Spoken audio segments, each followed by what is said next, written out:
Arts in the University of the Philippines, Los Baños.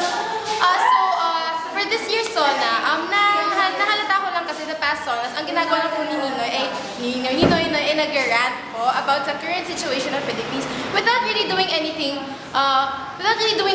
at all. So, ngayon, gusto ko po sanang makita actually yung mga, no, I don't want to hear any more rants. I want to hear how he can resolve the things that he is ranting about and put them into action. Makikita namin for this year and for the rest of his term.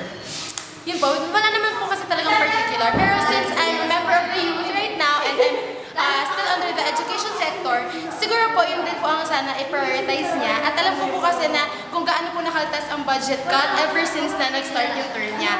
So dun po, education, tsaka enough rants na po. Kasi alam po namin na naghihirap nga po ang Pilipinas. So we want to see and hear about change, not just rants.